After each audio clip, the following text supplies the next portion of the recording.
On s'est déjà posé la question de savoir comment le corps humain arrive à orchestrer un processus aussi complexe que la menstruation, et avec une précision quasi parfaite. Chaque mois, aujourd'hui, on va plonger au cœur de cette performance biologique, une véritable symphonie hormonale qui se joue à l'intérieur du corps.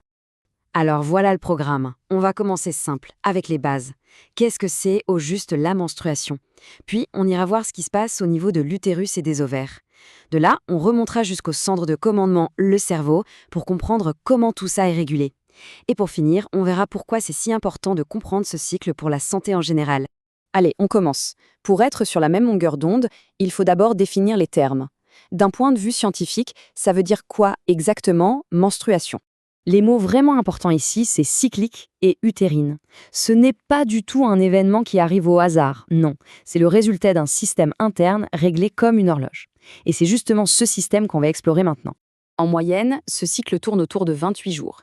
C'est une horloge biologique d'une constance assez remarquable. Bien sûr, la durée peut varier un peu, de 25 à 31 jours, d'une personne à l'autre ou même d'un cycle à l'autre, mais c'est ce rythme global qui définit le processus.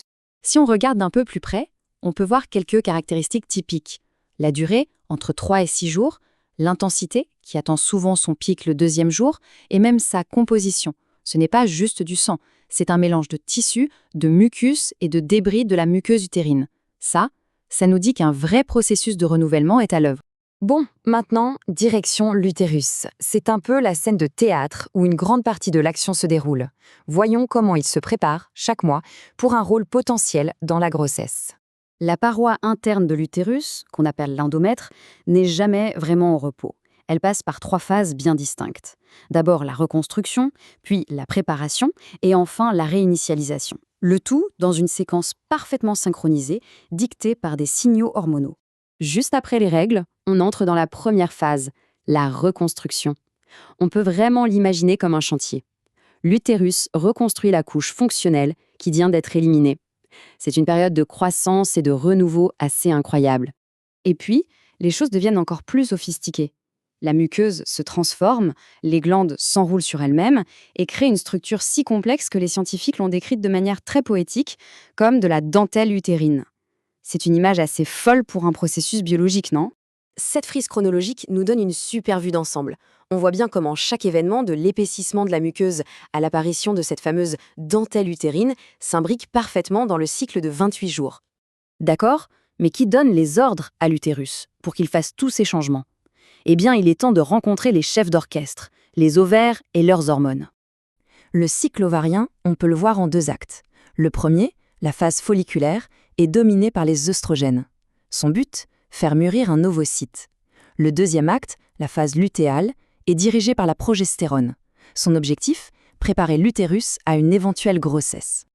Alors, comment est-ce que ces 2 cycles, celui de l'utérus et celui des ovaires, s'articulent?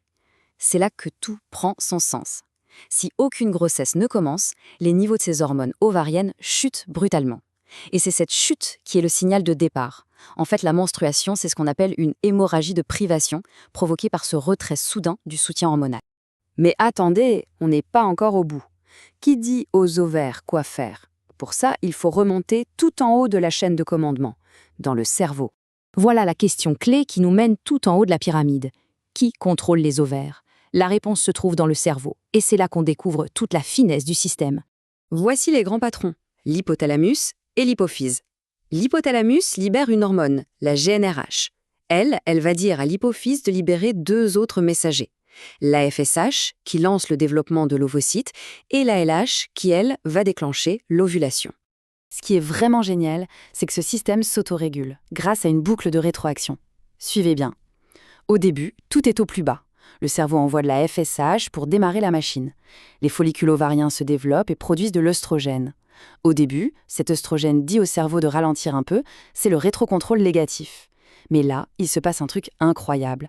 Quand l'œstrogène atteint son pic, il inverse complètement le signal. Il passe en rétrocontrôle positif et déclenche une énorme vague de LH. C'est ce pic de LH qui donne le feu vert pour l'ovulation. Après, le reste du follicule produit de la progestérone qui renvoie un signal négatif au cerveau pour tout calmer. Et enfin, s'il n'y a pas de grossesse, tout s'effondre, les niveaux d'hormones chutent et c'est ce qui dit au cerveau « OK, on recommence ». C'est cette danse de signaux qui crée le rythme parfait du cycle. Bon, après toute cette biologie, on pourrait se demander, concrètement, pourquoi c'est important de savoir tout ça? En fait, on peut voir le cycle menstruel comme un signe vital. Sa régularité nous donne une fenêtre sur la santé de tout ce système de communication entre le cerveau, les ovaires et l'utérus. Un changement, des irrégularités, ça peut être le premier indice que quelque chose ne tourne pas rond, que ce soit à cause d'une pathologie, du stress ou d'une étape de la vie comme la ménopause. Et c'est là aussi que la science a fait des choses formidables. La contraception hormonale, par exemple, elle fonctionne en piratant cette boucle de rétroaction naturelle. En maintenant des niveaux d'hormones stables, elle envoie un signal négatif constant au cerveau, l'empêchant de lancer le processus d'ovulation.